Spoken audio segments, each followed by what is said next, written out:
Yo guys and girls, yo YouTubers, so this is a really quick video on a Sunday morning. It's pretty late, isn't it? Guess what I've been doing all morning? Watching Ice Age! Yeah, I've been watching Ice Age with the kids. It's amazing, it was a really good film.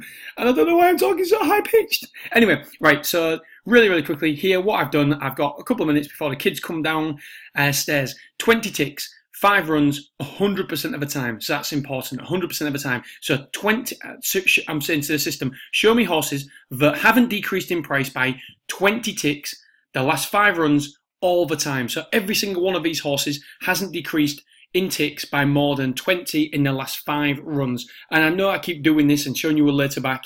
And what I'll do is I'll show you next week, I'll show you different angles of the software, how powerful it is, etc. Because it's really powerful. And if you do want to sign up for the waiting list, it's below. Right, okay. So we go down here and I see this horse at 4.6. Because of the price, it immediately sparked my interest, and so I started having a look. And what I find fascinating about this horse is that normally these horses are held up, these horses are normally out the back. And so there must be a reason why this horse will make a jumper. That's a really interesting thing to start with. Will make a jumper. I don't think I've ever seen that before in comments. Anyway, so we can see 4.8 only went down to 4.1, 5.5 only went down to 4.9, 50s went down to 36, 2.89 interestingly only went down to 2.56, 18s only went down to 15s, and here, when it actually won, this is really important, guys. It was a Betfair SP of 6.8. It obviously won the race, so it went down to 1.01. But the in-play high was 150s, 150s. So even though it won the race, it still traded at a massive price, especially considering its SP as well, Betfair SP as well. So I want to have a closer look at this. And by the way, the Racing Post was absolutely amazing. You know, we had problems yesterday. We're looking at replays. I got in touch with them. I said, having problems with replays, and they emailed back within 2 hours and said, we know the issue. We're working on it. Sorry. And I thought, well, you can't ask for any more than that, can you? Right, so here we go. Cedar Valley.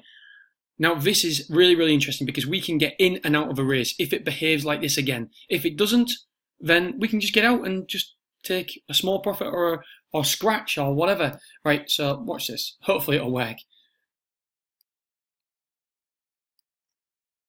Yep, so this is a horse here.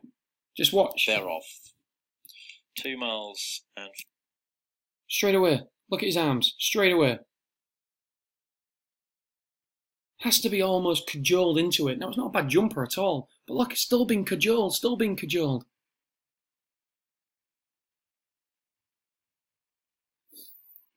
And now it's almost running okay, but... Anyway, you get the point. In the first 100 yards, that is why this horse doesn't perform well in play. And as soon as you see that happening, the price will shoot out. It will be a big negative for the rest of the in-play traders. See it jump here. I think it jumps all right. I think it jumps fairly decent.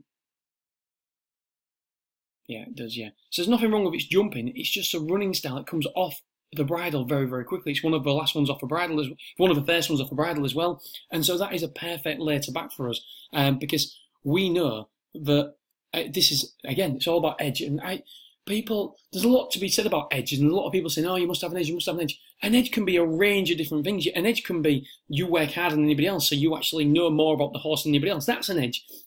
We have an edge here because we've watched the replay and we know that Cedar Valley actually in the first 100 yards gets ridden along last time out. We also got an edge because we know here that we've got historical data to prove that this horse doesn't perform well in play.